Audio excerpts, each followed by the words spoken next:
Olá pessoal, eu sou Jonathan, professor do canal Geografia, Ensinar e Aprender. Hoje nós vamos falar sobre um assunto bem importante, assunto que normalmente é da segunda série do ensino médio. O assunto é espaço rural. O espaço rural ele seria o espaço onde que a gente tem as atividades econômicas mais ligadas, obviamente, ao que não é urbano. Dá até para explicar dessa forma. Espaço rural é aquele que não é urbano, mas isso é muito óbvio.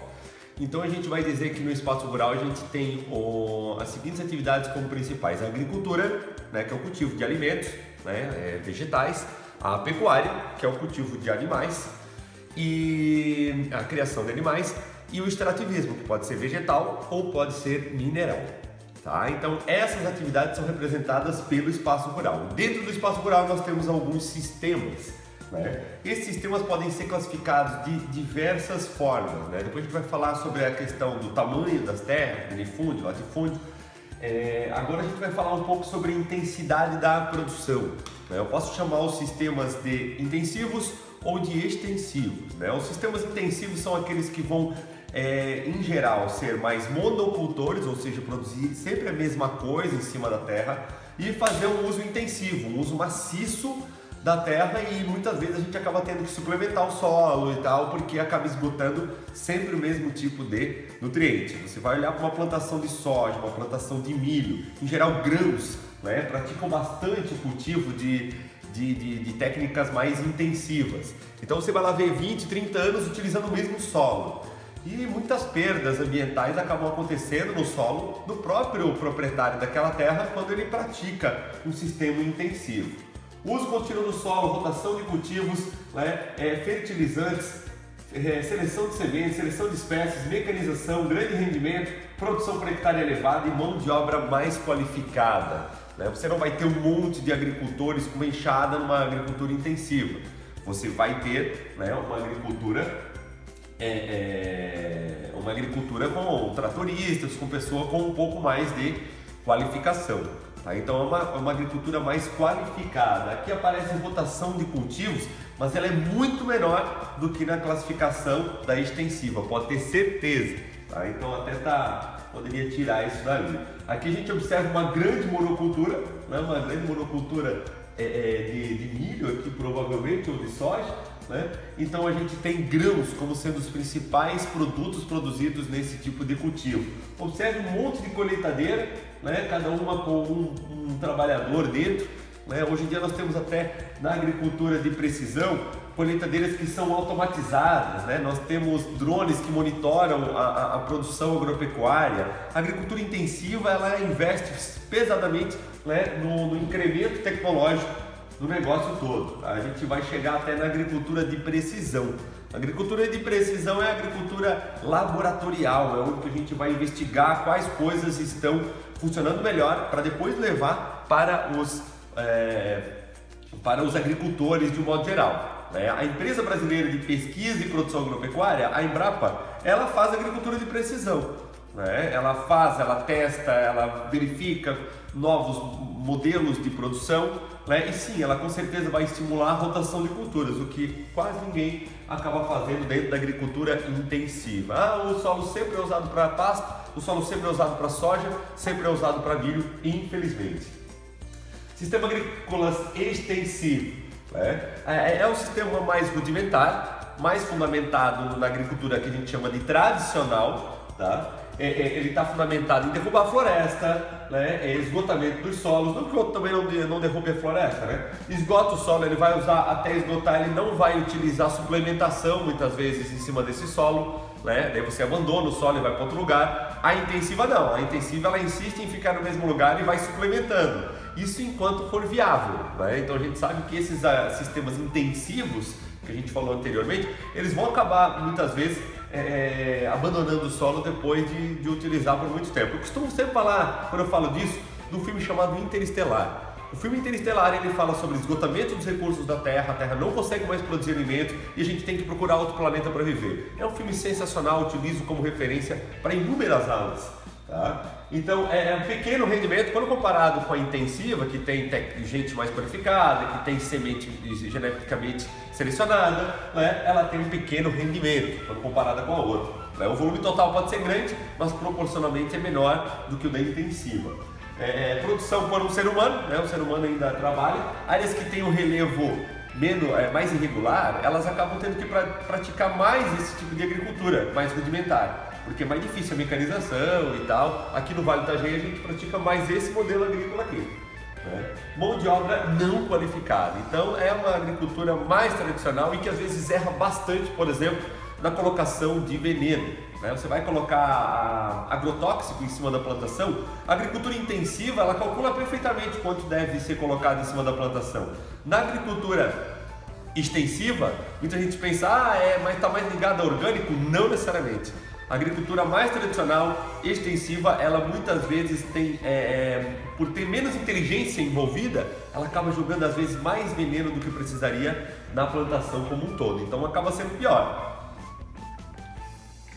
Falar um pouco dos transgênicos, agora a gente não está mais classificando a intensiva e extensiva, estamos falando de alguns temas mais gerais aí sobre a questão agropecuária. O que é o transgênico? O transgênico é uma coisa geneticamente modificada, onde você vai tentar buscar as melhores características, por exemplo, de uma semente de soja.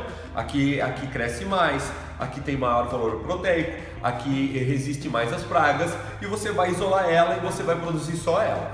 Tá? Então, basicamente, o transgênico ele acaba sendo isso, o isolamento de tudo aquilo que você considera melhor. Então, em tese, você tem produtos na ponta do final da produção melhores, mas há muito questionamento sobre como esse tipo de alimento vai se comportar com relação ao corpo humano, no médio e longo prazo. A própria medicina diverge bastante com relação a se vale ou não vale a pena consumir produtos transgênicos. Fato é que alguns países europeus, por exemplo, eles não gostam dos transgênicos, eles abominam os transgênicos, tá? Então, tanto produzido dentro do território deles, quanto com relação a produtos importados. Eles torcem o nariz para produtos que vêm de países como o Brasil, Estados Unidos, que são grandes produtores de transgênicos, por exemplo, tá? Então, tem aspectos positivos, tem aspectos negativos. Aqui a gente vê quais são os países que mais têm área plantada com transgênicos no mundo. Então, Estados Unidos em primeiro lugar, em segundo lugar Brasil, em terceiro lugar Argentina, em quarto lugar Canadá, quinto lugar Índia, sexto Paraguai. Olha o Paraguai parece um país pequeno, se você olhar no mapa, proporcionalmente, ele não é tão pequeno assim, ele tem muitas áreas dedicadas ao plantio de soja e de milho, como o centro-oeste do Brasil, como grande parte do sudeste do Brasil.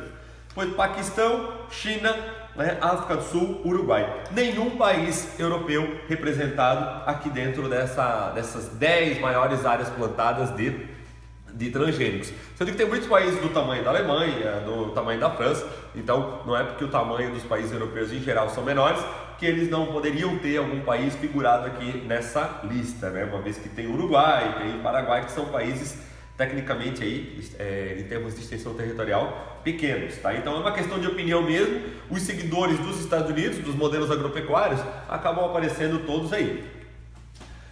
Então os transgênicos são bem questionáveis, porém aumentam bastante a capacidade produtiva do mundo. Isso a gente tem que levantar a importância deles. Então a gente fala muito, a agricultura moderna ela é pior para a natureza. Ela pode ser pior para a natureza, mas ela é a única capaz de produzir um volume de alimentos suficiente para alimentar 7,7 bilhões de pessoas. Tá? Então tem que ver essa questão também. Se a gente tentar produzir tudo de forma orgânica, talvez a gente não tenha terra suficiente para produzir tudo. A gente volta à teoria demográfica lá de Malthus, que diz, precisa de outro planeta para conseguir plantar dessa forma comida para todo mundo. Então por isso que o orgânico sai mais caro. Vamos ao orgânico. Quem são os lugares que mais produzem orgânicos? Os europeus. Tá? Os europeus voltam bastante a sua pesquisa científica para produzir de uma forma com menos agrotóxico, com menos transgênico. Tá? Então essa é uma tentativa. Você pode plantar o orgânico de diversas formas, não utilizando, você pode ter o agroflorestal, por exemplo, onde você planta dentro da floresta sem desmatá-la por completo. Então você desfloresta muito menos para produzir pela agrofloresta. Você tem o cultivo mais tradicional de orgânicos, que você vai suplementar o solo com material natural e tal, que esse é o mais comum tipo de orgânico que a gente tem. Mas envolve um grande trabalho humano, envolve muito conhecimento, envolve muito tudo. Então acaba sendo uma agricultura mais cara do que o normal. Muita gente, não vai nem agrotóxico Por que custa mais caro? Custa mais caro porque o trabalho humano, o conhecimento envolvido torna aquele alimento muito mais caro de ser produzido, muito mais trabalhoso produzir ele do que quando uma máquina automaticamente faz tudo, tá ok? Aqui a gente tem uma produção de orgânico, normalmente, ó, aqui a gente não tem agrofloresta, a gente não tem as sombras que uma agrofloresta, por exemplo, tem, né? Aqui a gente tem a produção, por exemplo, de hortaliças, né? Com uma rotação provavelmente de cultura ali dentro, é muito mais sustentável, porém precisa de mais gente e é muito difícil produzir em grande escala sem que tenha um custo muito elevado, certo?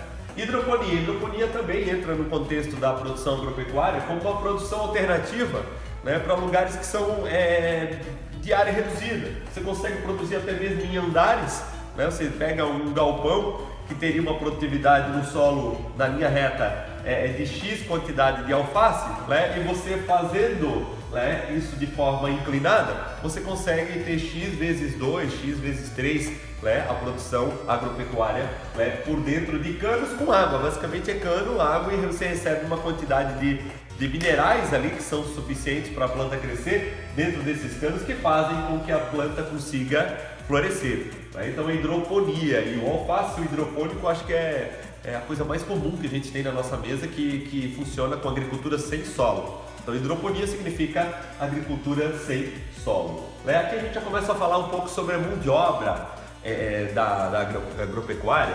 A agricultura familiar não é apenas uma agricultura tradicional, né, de subsistência, que vai utilizar a mão de obra da família. Era um conceito dentro do Brasil. A agricultura familiar é o cultivo da terra realizado por pequenos proprietários rurais, tendo como mão de obra essencialmente o núcleo familiar, em contraste com a agricultura patronal, que utiliza trabalhadores contratados, fixos ou temporários, em propriedades médias ou grandes. Então, o pequeno agricultor com a mão de obra predominantemente familiar é chamado de agricultura familiar. Ela é um conceito de produção agropecuária, muitas vezes ligado ao que a gente chama de agricultura de subsistência. Lembrando, agricultura de subsistência não significa que o cara produz só para ele. Ele sempre vai produzir com um excedente para conseguir daquele dinheiro, vendendo o excedente, sobreviver. E não, se ele planta batata, ele vive só de batata, é óbvio que não. Então ele também é um comerciante dos seus produtos quando ele é familiar, quando ele é agricultor de subsistência. Tá ok? Próxima aula é sobre produção agropecuária brasileira e faremos também algumas classificações com relação aos trabalhadores da agricultura. Obrigado pela atenção, não esquece de seguir o canal, de curtir o canal. Valeu!